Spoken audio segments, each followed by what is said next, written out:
Ancient Egypt's mysteries endure, but at the heart of it all stands Atum, the self-created god, the origin and end of everything. Atum emerged from chaos, embodying both the start and finish, the complete one from whom all life and order sprang. Pharaohs traced their divine authority to him, and his legacy shaped the very soul of Egypt. Join us as we uncover the story of Atum, the solitary god who began and will one day end the universe. Before gods or men there was only Nu, an endless ocean of chaos. From this void, Atum willed himself into existence, the first consciousness, the self-begotten source of all. He rose as the primeval mound, the first land, holding within him the seeds of every god and all creation. Atum's story answers the oldest questions. Where did we come from? For Egypt, the answer was always Atum. His emergence was the birth of reality itself. Atum is both creator and finisher. His name means the complete one. Egyptians believed the universe was a cycle. Atum would one day return all to chaos, only to begin anew. Even in destruction, Atum survives, symbolizing eternal renewal. Time was a circle, not a line, and Atum's myth reassured Egyptians that every end brings a new beginning. In Atum they saw the whole cosmic story: creation, destruction, and rebirth. In the silent, endless waters of Nu, Atum willed himself into being, alone, the first spark of consciousness. His self-creation marked the shift from chaos to order, the first act in the drama of existence. Atum was the universe's solitary architect, complete within himself, ready to shape reality. From his profound solitude, the cosmos would unfold. Atum's emergence brought forth the Benben, the primeval mound, the first land rising from chaos. This sacred mound became the foundation of reality, inspiring the pyramids and symbolizing order over disorder. Atum and the Benben were inseparable, embodying stability and the promise of new life. On this foundation, Atum began the creation of the world. Now established on the primeval mound, Atum, the complete and solitary one, faced the task of populating the void. Since he was alone, the act of creation had to come from within himself. Atum produced the first divine pair, Shu and Tefnut, through an act that symbolized self-sufficiency and creative potency. Together, they represented the first fundamental separation of elements, the initial division of the unified whole. The air and moisture they embodied were the essential components needed to form a habitable world. This highlights Atum's role as the ultimate source of all matter and divinity. It was about unfolding himself, allowing the universe that was contained within him to blossom outwards. With creation underway, Atum brought forth Shu and Tefnut, the first divine couple, Shu, god of air, and Tefnut, goddess of moisture. Together they were the first great separation, introducing a new dynamic into the nascent universe. Shu and Tefnut represented the atmosphere's fundamental elements, essential for a world capable of supporting life. Their relationship was familial and foundational, responsible for creating the next generation of gods. They were the first step in a grand cosmic genealogy that would structure the heavens and the earth. In essence, Shu and Tefnut were the architects of the world's environment, carving out the space in which creation could flourish. Soon after creation, Shu and Tefnut wandered off into the dark waters of Nu. The primordial chaos threatened Atum's creation. Alone and anxious, Atum sent forth his divine eye to search the abyss. The eye of Atum, a powerful entity, plunged into the waters. This myth introduces the divine eye, a symbol of searching, protection, and power. The eye eventually found Shu and Tefnut, guiding them home. Atum was relieved, securing the continuation of creation. The story adds emotion to creation and establishes the eye's significance. Upon the safe return of Shu and Tefnut, Atum was overcome with emotion. As he embraced his children, tears streamed from his divine eye, not of sorrow but of profound happiness. As they fell and touched the earth, the first human beings sprang into existence. Humanity, according to this story, was born from the joyful tears of the Creator God. It establishes a direct connection between humanity and the divine. We are born from the very emotions of the first God. This creation myth places humanity in a special position within the cosmos, tied to the emotional state of the gods. This narrative provided the ancient Egyptians with a powerful sense of purpose and belonging. They were the children of Atum's tears, forever linked to the divine heart of the universe. With humanity on Earth, the divine family expanded, structuring the cosmos. Shu, the air, and Tefnut, the moisture, birthed Geb, the earth, and Nut, the sky. Shu separated Geb and Nut, creating space for life. Geb and Nut's union birthed Osiris, Set, Isis, and Nephthys. Osiris became king, Isis, a goddess of magic, Set, the embodiment of chaos, and Nephthys of mourning. These 9 deities formed the Ennead of Heliopolis, a framework for creation, a theological map of the universe. Atum stood at its head, the source of divine power. The Ennead organized his will into a functioning cosmos. Atum's role extended beyond Genesis, woven into the cosmos, most notably in the sun's journey. Egyptians meticulously observed the sun, assigning Ra to its different stages. Khepri was the youthful morning sun, Ra the midday sun, and Atum the aging descending evening sun. Atum, the finisher, guided the sun towards the western horizon, a transition into the underworld. He oversaw this journey, promising a new dawn, linking him to aging, completion, and the afterlife. Atum's role as the setting sun was crucial, a necessary phase before renewal, ensuring the universe's eternal rhythm. Atum guided the solar disk into the underworld, giving him a powerful aspect tied to deceased royalty. The pharaoh was seen as divine, destined to join the gods. Atum would lift the soul of the departed king from his tomb and guide him to the heavens. As a divine guide of souls, Atum was a key protector of the pharaoh in the afterlife, the bridge between realms. Atum was the celestial ferryman, ensuring safe passage through the Duat, overcoming chaos for rebirth. This reveals a nurturing side of the Creator, an active participant in the eternal fate of kings. His role as ferryman was a promise of continuity, that earthly order would be mirrored in the heavens. For the pharaoh, death was a transformation, a sacred journey overseen by the god who set the cosmos in motion.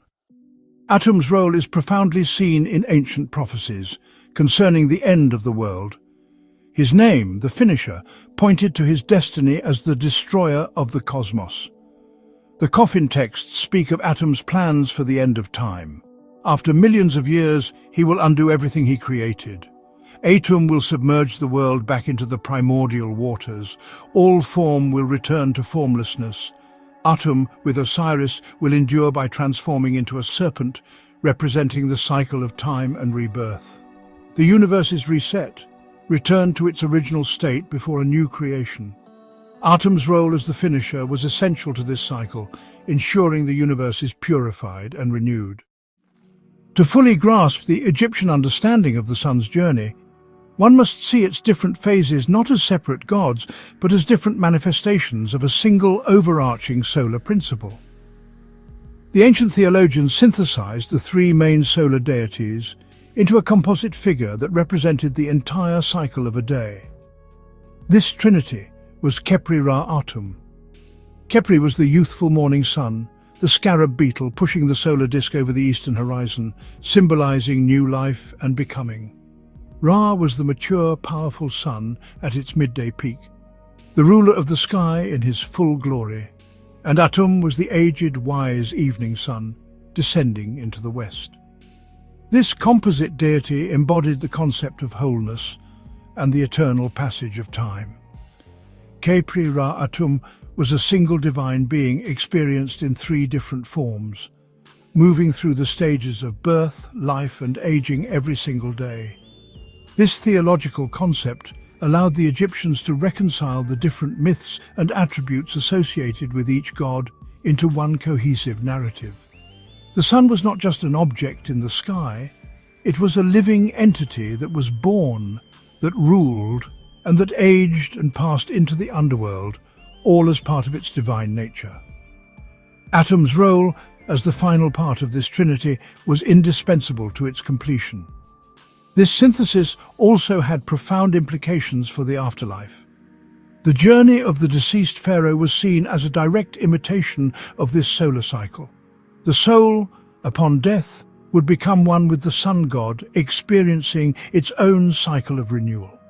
The spirit would descend into the underworld with Atum at sunset, navigate its perils alongside Ra in his nocturnal form, and be gloriously reborn with Khepri at dawn.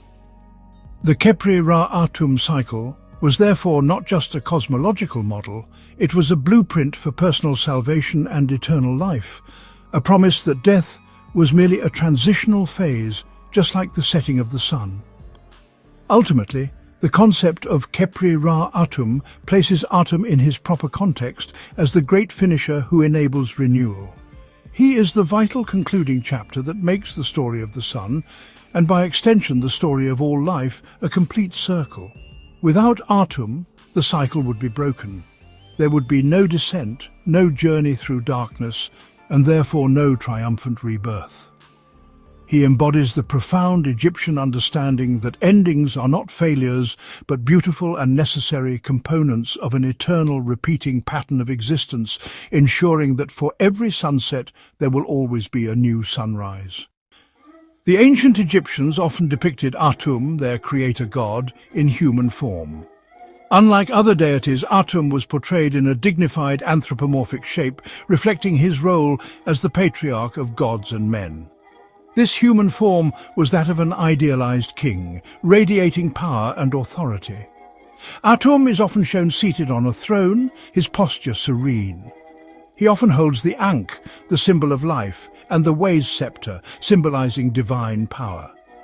Atum was also shown as a venerable old man, bent with age, representing the evening sun. Whether as a king or an elder, Atum's form emphasized his authority and connection to cosmic cycles.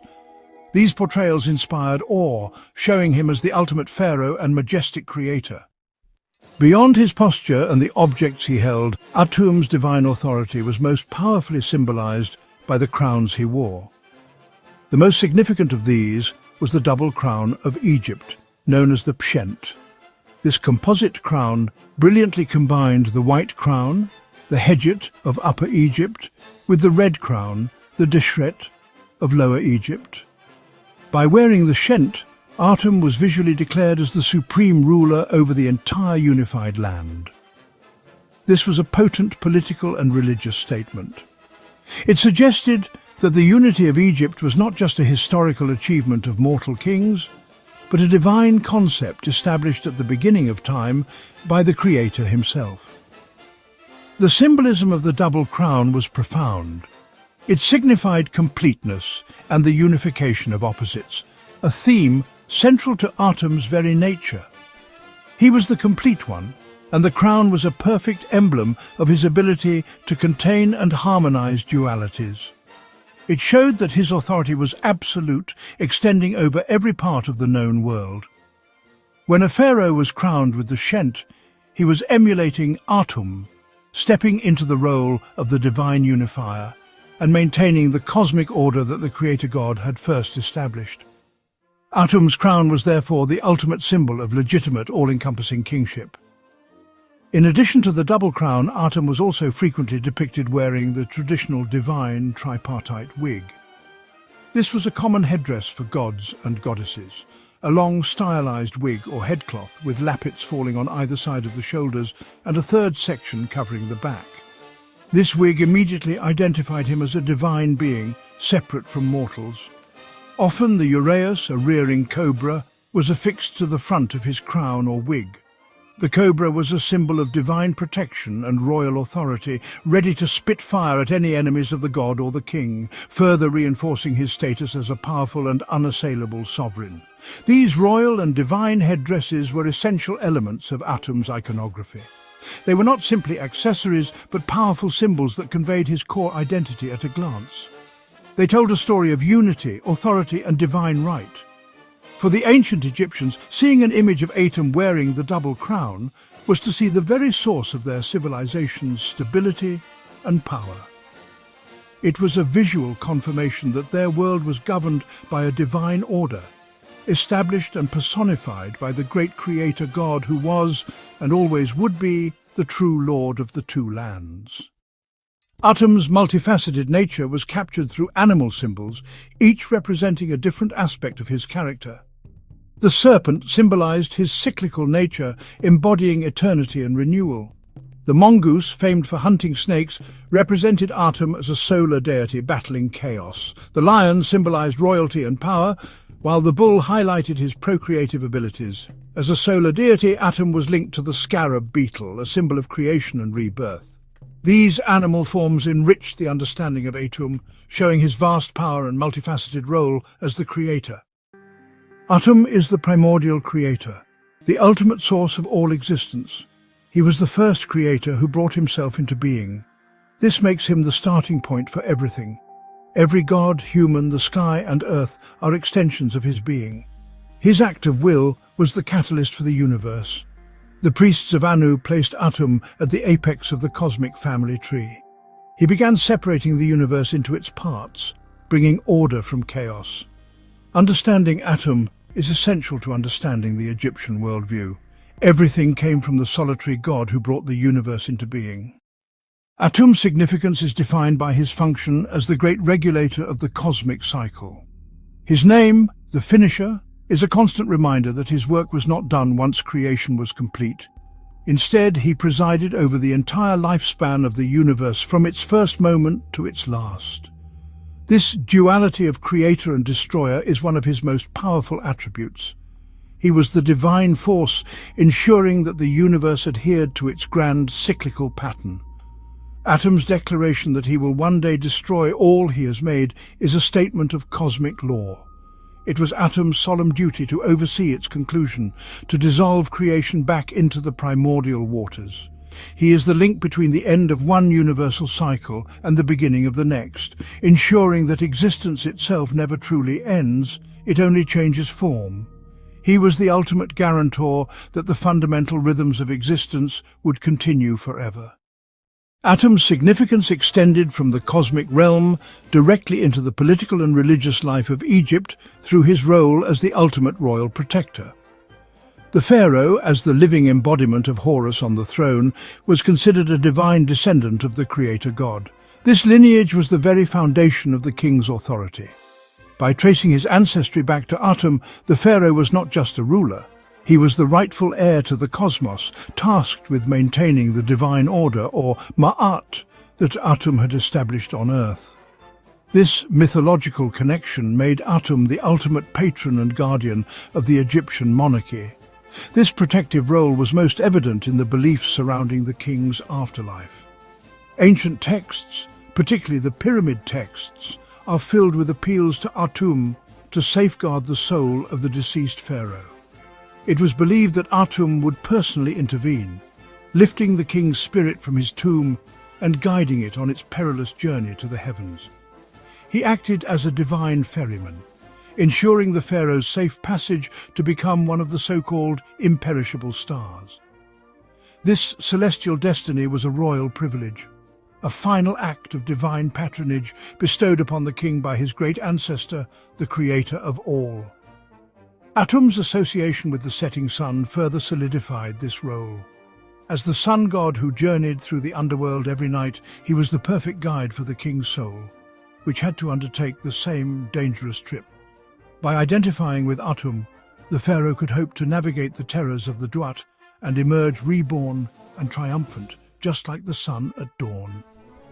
Atum was not just a distant ancestor. He was an active and present guardian in the most critical transition of the king's existence, the journey from mortal ruler to eternal divine being. This relationship reinforced the sacred nature of kingship. Ultimately, Atum's role as the royal protector was a cornerstone of Egyptian ideology. It intertwined the fate of the nation with the will of the creator god. The stability of the throne and the eternal life of the king were guaranteed by the most powerful and ancient of all deities. This divine charter gave the institution of the pharaoh immense resilience and authority, grounding it in the very fabric of creation. The king ruled, not by might alone, but by a sacred birthright that began in the primordial waters of Nu, with the emergence of his divine ancestor Atum, the ultimate protector of the crown. The worship of Atum stretches back into pre-dynastic times. The heart of his cult was in Heliopolis, known as the City of the Pillar. Here, the theology surrounding Atum as the primordial creator was developed. The priests of Heliopolis crafted the narrative of the Aeneid, placing Atum at its head. For millennia, Heliopolis was the place to worship the source of all creation. Though much is lost, ancient records describe a magnificent complex befitting the father of the gods, built upon the primeval mound. Pilgrims and pharaohs traveled to Heliopolis to seek the Creator's blessing. Their theological framework shaped Egyptian cosmology, ensuring Atum was revered as a universal creator. The sanctity of Heliopolis and the importance of Atum were never forgotten. While the temples themselves have largely vanished, the enduring legacy of Atum's worship is still visible today, etched in stone. The most iconic monuments are the obelisks, potent solar symbols connecting earth and sky. The most famous is the obelisk of Senusret I, still standing in Cairo. It is the sole remnant of the great temple of Ra-Atum. Atum's presence was invoked in royal monuments and tombs, his image in texts and temples. These monuments stand as a testament to the enduring power of Atum's cult. Ancient Egyptian religion saw gods merge like Atum, a primordial deity. His fusion with Ra created Ra-Atum, embodying the sun's journey. This union absorbed Atum's prestige into Ra's cult, creating a solar deity. Ra-Atum represented life, death, and rebirth. The successful combination endured, preserving Atum's solar creator identity. Atum's influence extended to other myths. Memphis priests claimed Ptah created Atum. Atum's legacy is profound. His identity as the original creator remained. Atum's story is the essential first chapter of Egyptian mythology. In ancient Egypt, Atum is a figure of unparalleled importance, a god synonymous with the universe itself. He is the Alpha and the Omega, the solitary point of consciousness that arose from the chaotic waters of Nu to initiate all of existence. As the primordial creator, he is the ultimate source, from whom all gods, humanity, and order flowed. As the complete one, his significance is defined by his mastery over the entire cycle of existence. He is not just the god of the beginning, but also the god of the end. Atum's function as the finisher reaches its ultimate expression in the cosmic prophecy of the world's end, destined to dissolve the universe, returning all to the primordial chaos. Atum becomes the seed of the next creation, the eternal link in the great repeating chain of being.